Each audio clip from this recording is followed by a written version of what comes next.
एक बार एक छोटी सी बच्ची हाथ में मिट्टी की गुल्लक लेकर के भागती हुई एक दवाइयों की दुकान पर गई। वो काफी देर तक वहां पर खड़ी रही, लेकिन दुकानदार का ध्यान उसकी तरफ नहीं गया क्योंकि और भी बहुत सारे लोग खड़े हुए थे। उसने दुकानदार को कई बार बुलाया, लेकिन वहां पर भीड़ इतनी थी कि दुकानदार का ध्यान उसकी तरफ गया ही नहीं। और फिर उस बच्ची को थोड़ा सा गुस्सा आया तो उसने अपनी मिट्टी की गुल्लक लेकर के वहीं काउंटर पर जोर से रख दी, जिसके बाद में जो दुकानदार था और जितने भी लोग खड़े थे वो सब उस बच्ची की तरफ देखने लग गए। और फिर उस दुकानदार ने उस बच्ची से पूछा, बेटे आपको क्या चाहिए? तो वो बड़े ही भोलेपन से बोली कि मुझे एक चमत्कार चाहिए। ये सुनकर के दुकानदार को कुछ समझ नहीं आया, ना ही वहां पर जो लोग थे उनको कुछ समझ में आया, और सब उसकी तरफ देखने लग गए। फिर दुकानदार ने बोला, बेटे चमत्कार तो यहाँ पर नहीं मिलता है। तो बच्ची को लगा कि वो उससे झूठ बोल रहा है, तो बच्ची ने कहा कि मेरी गुल्लक में बहुत पैसे हैं, आप बताओ आपको कितने पैसे चाहिए, लेकिन मैं आज यहां से चमत्कार लेकर के ही जाऊंगी। तो वहीं काउंटर पे एक और आदमी खड़ा था, उसने उस बच्ची से पूछा कि बेटे क्यों चाहिए तुमको चमत्कार? तब उस बच्ची ने अपनी कहानी बताई कि अभी कुछ दिन पहले मेरे भाई के सर में बहुत तेज दर्द हुआ, तो मेरे पापा मम्मी उसको हॉस्पिटल ले गए। उसके बाद कई दिन तक मेरा भाई घर नहीं आया। तो मैंने कई बार अपने पापा से पूछा, लेकिन उन्होंने मुझे कुछ नहीं बताया। उन्होंने बार बार यही कहा कि वो आ जाएगा, वो कल आ जाएगा, वो कल आ जाएगा, लेकिन वो आ ही नहीं रहा था। तो मैंने देखा कि मम्मी रो रही है, और पापा मम्मी को कह रहे थे कि उसकी दवाइयों के लिए और उसके इलाज के लिए जितने पैसे चाहिए उतने मेरे पास में नहीं है, अब उसको कोई चमत्कार ही बचा सकता है।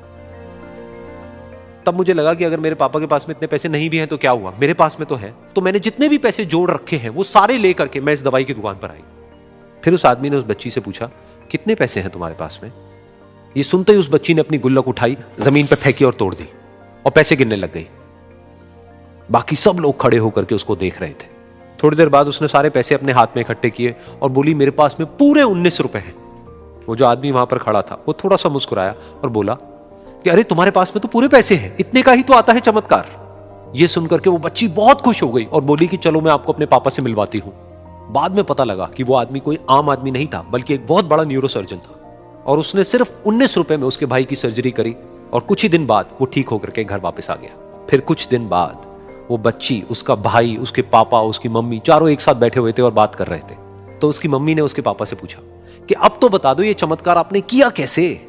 तो उन्होंने अपनी बेटी की तरफ देखा और बोले, ये चमत्कार मैंने नहीं, इसने किया है।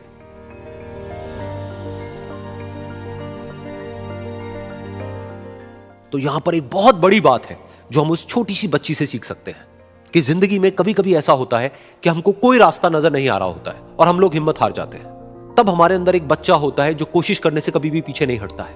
वो हार मानने को तैयार नहीं होता है क्योंकि उसको ना शब्द समझ नहीं आता है।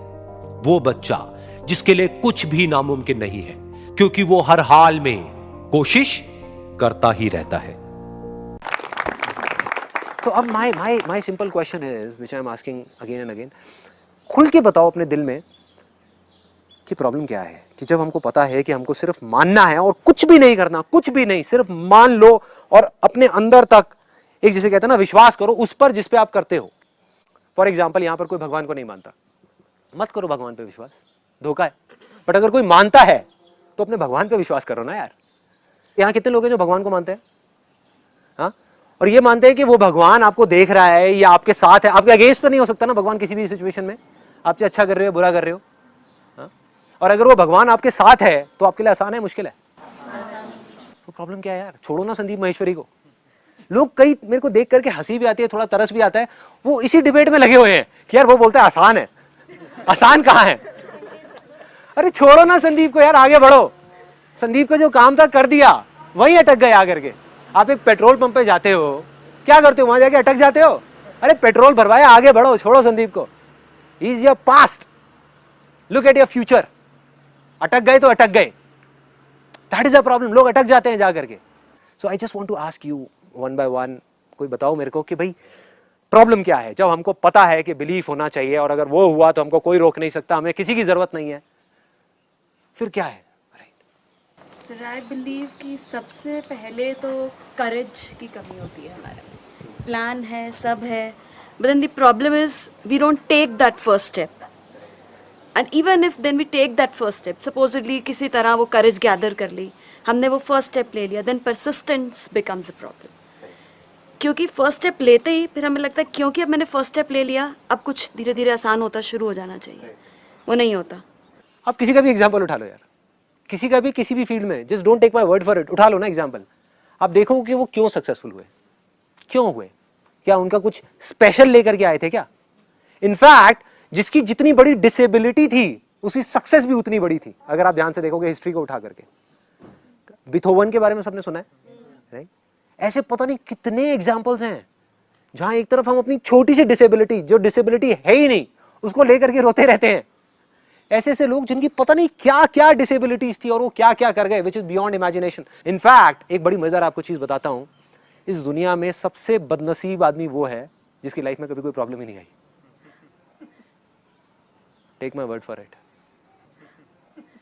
एग्जाम्पल की तरह अगर मैं बताऊं, एक ऐसा बच्चा जिसको घर में रखा गया, अच्छे महल में रखा गया और सिर्फ दिन में बाहर निकाला गया अपनी जिंदगी के 20 साल तक, और उसके दिमाग में बिठा दिया गया बेटा रात नाम की कोई चीज नहीं होती, रात नाम की कोई चीज नहीं होती, सिर्फ दिन होता है, दिन होता है, दिन होता है। वो देख देख करके बड़ा हो गया और आज भी वो यही मानता है कि रात नाम की कोई चीज नहीं होती। लेकिन रात तो होगी ना, कभी तो होगी। जब होगी तो उसका क्या हाल होगा? अरे मेरी जिंदगी में तो रोज दिन होता है, रोज रात होती है यार, क्या फर्क पड़ता है हमारी जिंदगी में, मेरी क्या हमारी जिंदगी में। तो हम लकी है, वो लकी है, वी आर लकी।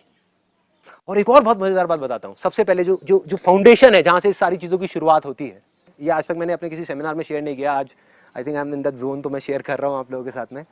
मेरे को एक ऑफिस से धक्के दे करके लिटरली बाहर निकाला गया था, धक्के दे करके, मतलब एक्चुअल में धक्के दे करके, ऐसे नहीं बोल के नहीं, धक्के दे देकर चल बाहर निकल, चल बाहर, चल भाग यहाँ से, भाग यहाँ से, भाग यहाँ से। When I started my career as a photographer, I went to somebody for a tie up. उनकी अपनी एक मॉडलिंग एजेंसी थी बहुत अच्छे लेवल की। उन्होंने मुझे बाहर बिठा दिया, 1 घंटे के लिए बिठाया, 2 घंटे के लिए बिठाया, 4 घंटे के लिए बिठाया, 6 घंटे हो गए मैं वहाँ बैठा रहा। मैंने जा करके उनको बस इतना सा बोल दिया, मैंने कहा सर ये कौन सा तरीका है? We are talking about partnership. मैं यहाँ पे जॉब के लिए नहीं आया, मैं पार्टनरशिप करने के लिए आया हूँ। कि अगर आपको मेरे को 6 घंटे ही बिठाना था, पहले बता देते, मैं आता ही नहीं ना आपके पास में। अबे तेरी इतनी हिम्मत, तू है क्या 2 कौड़ी का फोटोग्राफर, हमें बोलेगा तू बोलेगा गार्ड इधर आओ, चलो बाहर निकालो। मैंने कहा भाई क्या हो गया यार, right? So all I am saying is, मेरी शुरुआत कहां से हुई? ध्यान से देखो इस पूरी कहानी में, जो चीज मैं आपको एक्सपीरियंस अपना बता रहा हूं, इसके अंदर एक बहुत बड़ा सीक्रेट छुपा हुआ है। उस टाइम पे भी जब मेरे हाथ में कुछ भी नहीं था, 2 रुपए भी नहीं थे, कैमरा भी नहीं था, मतलब कैमरा भी मैं रेंट पे लेता था और ये सारा कुछ स्टूडियो रेंट पे, ये वो। उस टाइम पे जब मैं उस बंदे के बाद टाई अप करने गया था इतनी बड़ी मॉडलिंग एजेंसी के साथ में, तब भी मैं मानता था कि मैं सक्सेसफुल हूं, राइट? मतलब मैं तब मानता था कि मैं सक्सेसफुल हूं। इनफैक्ट सिर्फ मैं ही नहीं, दुनिया में किसी भी सक्सेसफुल इंसान को उठा करके देख लो, जब वो नहीं थे तभी वो मानते थे कि हाँ हमारे अंदर कुछ है। उस झूठ को उन्होंने सच मान लिया था। चाहे इसकी बात करो, अभी ही जस्ट सेड कि मेरे दिमाग ने भी और दिल ने भी मान लिया था। उस टाइम पे he did a portfolio. I think ये एक्सपीरियंस मैं नहीं बताऊंगा, बिकॉज आप ही बताओ तो ज्यादा अच्छा रहेगा। एक लड़की के साथ क्या हुआ था जब आपने उसका बहुत बुरा हुआ था यार, फोलियो वोलियो हो गया, बस खतरनाक सा फोलियो कर दिया मैंने। बस वो भाग गई थी वो तो, बस छोड़ के। At that time he was 18 years old, I think, है ना, 17-18 साल का था। हाँ। और मैं बेकार फोटोग्राफर और एक बेकार फोटोग्राफर ने एक फोटोग्राफर को समझाया, तो आप सोचो ये क्या होगा। और इसने शूट किया होगा तो क्या शूट आया होगा उस टाइम पे। Horrible shoot, horrible shoot. लेकिन तब भी इसकी बॉडी लैंग्वेज, मेरी बॉडी लैंग्वेज ये बोलती थी कि नहीं भाई हम कुछ हैं, हम कुछ हैं, हम कर जाएंगे, हम कुछ बन जाएंगे, और बन गए। यही तो फर्क है। तो अब मैं जो लाइन बोलने वाला हूँ ना, उसके बारे में आज रात को आराम से सोचना बैठ करके। मैं अगर जेन्युइनली बताऊँ, मैं रोज तो नहीं, मैं ये नहीं बोलूँगा कि मैं रोज इसके बारे में सोचता हूँ, बट हाँ हफ्ते 10 दिन में जब भी मेरे को याद आता है तो मैं आराम से इसके ऊपर ना 10-15 मिनट 20 मिनट बैठ के मेडिटेशन करता हूँ, सिर्फ यही सोचता हूँ। ये लाइन मैंने कहीं सुनी थी कि आज हम जिस भी सिचुएशन में हैं, जो भी हमारी कंडीशन है, करोड़ों लोग ऐसे हैं इस दुनिया में जिनके लिए वो एक सपना है। मैं आपकी बात कर रहा हूं, अपनी नहीं कर रहा। आपकी सिचुएशन में आज आप जहां भी हो, जिस भी सिचुएशन में हो, करोड़ों लोग ऐसे हैं जो सपना देखते हैं आपकी ऐसी जिंदगी जीने का, और आप वो जिंदगी जी रहे हो। उनकी ड्रीम लाइफ आप जी रहे हो। सोच करके देखो। I am telling you honestly, ऐसे बहुत सारे लोग हैं इस दुनिया में। गांव में जाओ, इंडिया की अलग अलग जगहों पे जाओ, देखो लोगों के साथ क्या क्या हो रहा है। एक बार देखो लोग कैसी कैसी लाइफ कहां कहां जी रहे हैं, कैसे कैसे लोग कहां कहां मर रहे हैं, जिनके पास खाने के लिए पैसे नहीं है, जिनके पास कुछ नहीं है, गंदे वेस्ट में से निकल निकल के जो चीजें फेंक दी जाती हैं वहां से निकल निकल के कूड़ेदान में से लोग खाना खा रहे हैं। अरे वो भी तो इंसान ही है हमारे जैसे यार। कौन है वो कभी नहीं सोचेंगे कि मेरे को संदीप महेश्वरी बनना है। बट अगर वो कभी आपकी ऐसी जिंदगी उनको मिल जाए, लॉटरी लग गई ना उनकी, जिंदगी बन गई ना उनकी। सोच के देखो। तो आप फेलियर कहाँ हो यार, आप तो सक्सेसफुल हो।